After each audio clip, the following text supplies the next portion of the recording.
Who inspired Dragon's Dogma the most? I feel like this video has been a long time coming. It's something that I wanted to talk about pretty extensively. I would think, and that's where did the aesthetic come from? What inspired Capcom to make the game look the way that it does, especially the first game. The second one followed the first, but I feel like there's some more notable modern improvements that they try to add to it. So mostly we're talking about the first game because a lot of what's in the first game carried over to the second game, with the exception of a couple things like Talos and things like that. So we've got some chill Dragon's Dogma 2 music here. So this video, which is done by Captain Robow, hopefully I said that right, it's kind of like a talking about the evolution of the stop motion animation. Excuse me, I can't talk today. So it starts off with some black and white films, Mighty Joe Young, then leads into some color, which we have 1 million years BC, Mysterious Island, which I don't know if I've ever seen that, Jason and the Argonauts, seen that a bunch of times, Clash of Titans even more than that one, and then the Golden Voyage of Sinbad.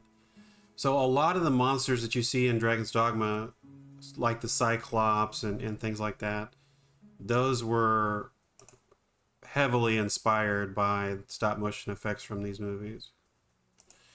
So when you get into it, it's kind of, there's a lot of inspiration coming from stop motion. You started with the dinosaurs, which is something that if you were born in like the 70s, 80s, maybe the 90s, they kind of talked about stop motion and referenced that quite a bit. So here we got Mighty Joe Young, and I feel like Mighty Joe Young could have potentially inspired the look and feel of the ogre, especially size wise. I mean, that's pretty darn close. And then I don't know what this is. I have no idea what that is. Oh, War of the Worlds. Huh. Interesting.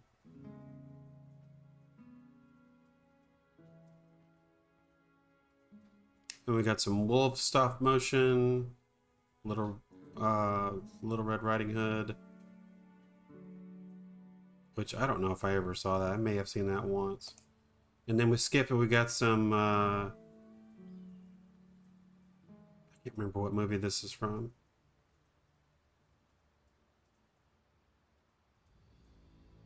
This stuff terrified me though when I was younger. Okay. So, what is it? It came from beneath the sea. This is something that, I kind of always hoped for with Dogma, especially now because, we may or may not have access to the water via boat or something along those lines. And I feel like, people talk a lot about how limited Dragon's Dogma is. I don't think that it is. I think that it is right now. There are limitations that are being put on it, and that's probably largely due to budget. But what I think the series needs to do is find a way to incorporate the dragon, because the game's called Dragon's Dogma. There's got to be a dragon fight at some point. But I feel like going forward, you could kind of open it up. Like, okay, you've got sea monsters, right? You have more sky monsters. You've got giant monsters. There's got to be more room for all of this. You've got to have these different biomes, right? For these encounters to take place. So it's kind of getting into Monster Hunter territory, with the biomes, but I think it would work if you found a way to kind of connect everything, make it really unique. So more dinosaurs. It's UFOs. Okay, so here we go with I don't know what this is from. Maybe that's the inspiration for the maybe they took inspiration for that for the Saurians. I don't remember what movie this is from. It looks just like the Kraken from Clash of the Titans. Very similar. What movie is this? It probably talks about it in the...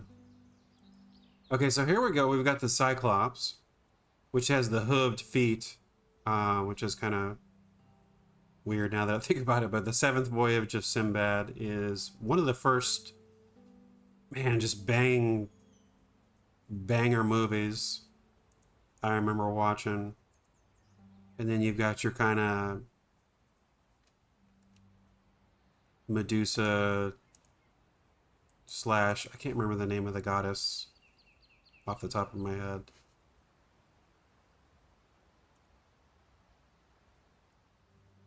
Double-headed chicken.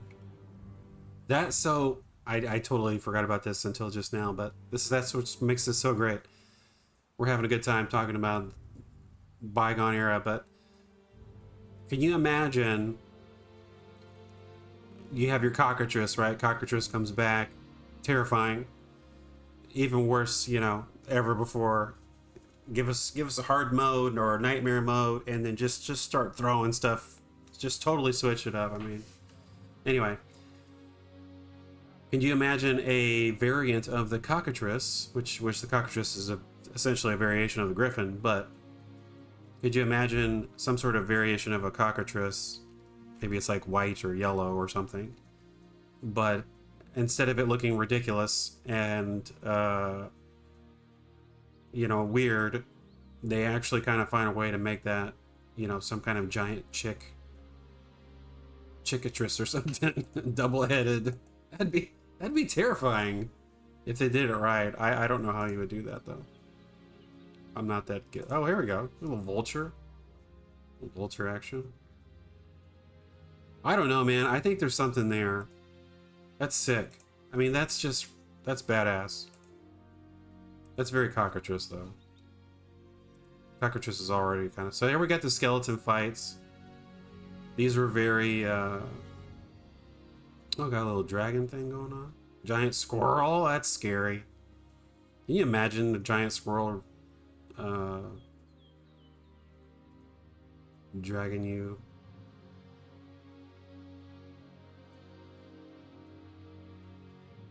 What else? Giant crabs. Giant bird. I don't know what the hell that is.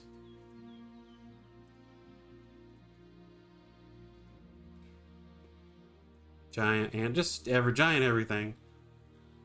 Definitely think a squid would be awesome. Okay, so here we go. I didn't think about this until they started showing the promotional footage for Dragon's Dogma 2. When I remembered this from Jason and the Argonauts. So we got your harpy. I mean, come on, like this is almost 1-to-1 here. Like it's crazy. So that's another thing I want to talk about, because like I know they're making a movie here, right? And they've got to set the scene, you know, there's got to be their world building and stuff like that, right? But that's like something that I really feel we don't get enough of in either game. Like I feel like just when you feel like it's about to open up and you know there's going to be these big spectacle moments, like it always feels like a little squished somehow, but that's just my criticism. So you got your mini Hydra, which I think that could be really interesting. Like maybe you fight the Hydra when it's little and then it comes back later and it's, you know, huge.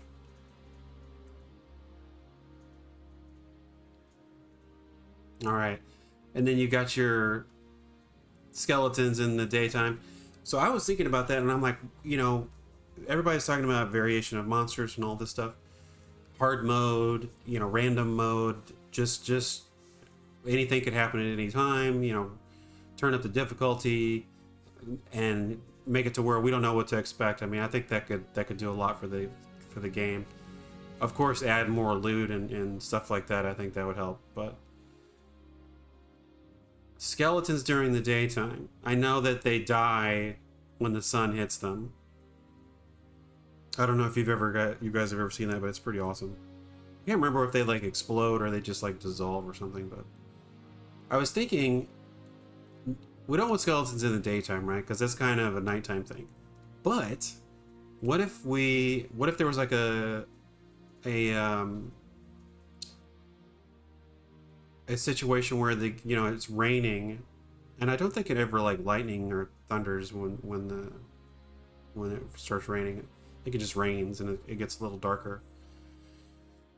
But what if they introduced some sort of like kind of escalated rain where there would be like thunder and lightning and stuff like that? Maybe there's another monster that they could bring in, but let's say a storm rolls in, and it gets pretty dark. I think that would be pretty cool. Like if they, had zombies or skeletons show up or something like that. Like a random encounter. And then maybe the storm lasts for a little bit and you have to fight some monsters that come out at night, or maybe it's only for a couple minutes and then the sun comes out and they you get some free experience. I don't know what this is.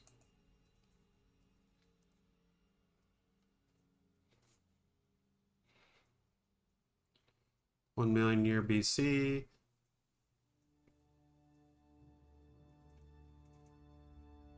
More dinosaurs before we even really knew what dinosaurs were. Not that we do now, but oh man, that's so good. So I know Capcom's probably working on something. They're working on more stuff for the game, fixes and hopefully more content and DLC. But I'm just gonna throw this out there. What if they did they do the expansion, right?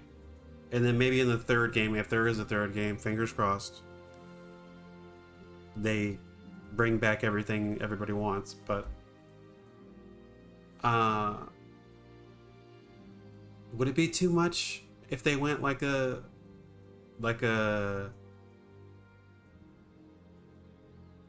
maybe they make like a dinosaur island? It would have to be a really big island, but that sounds like something like they could totally do. Like pterodactyls would just be like gigantic harpies. That sounds awful. Harpies are already terrible and frustrating, but like they're kind of, I don't know. If they don't do that, which I doubt they would even do it, but they could maybe they could like pepper in some dinosaur-esque stuff.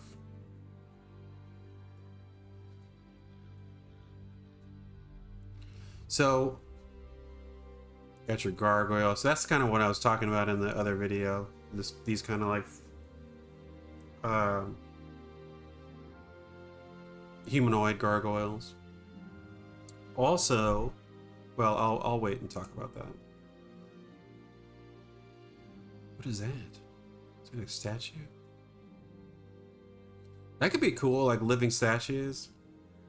Centaur, Cyclops thing. Alright, is that a griffin? What is that? Centaur and a... What is that?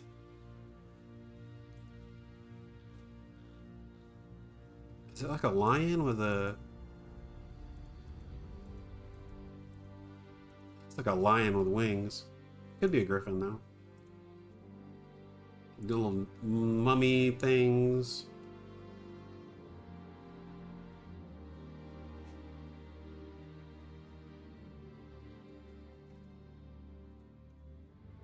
There's just a lot of More giant animals. I forget what these guys are called. Saber-toothed tigers. I mean, come on, like there's a lot of room. I was really hoping that the Pegasus was going to be in the movie, from the game, I mean.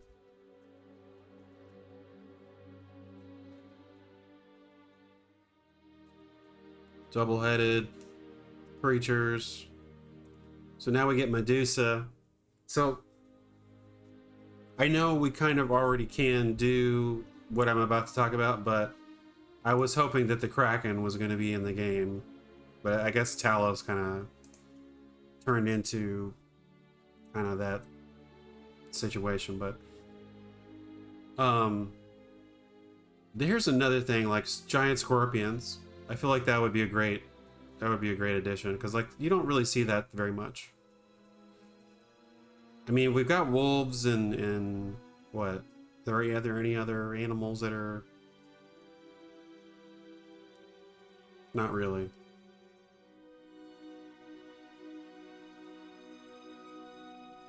I think scorpions could work, especially in Batal. I think that could work really well.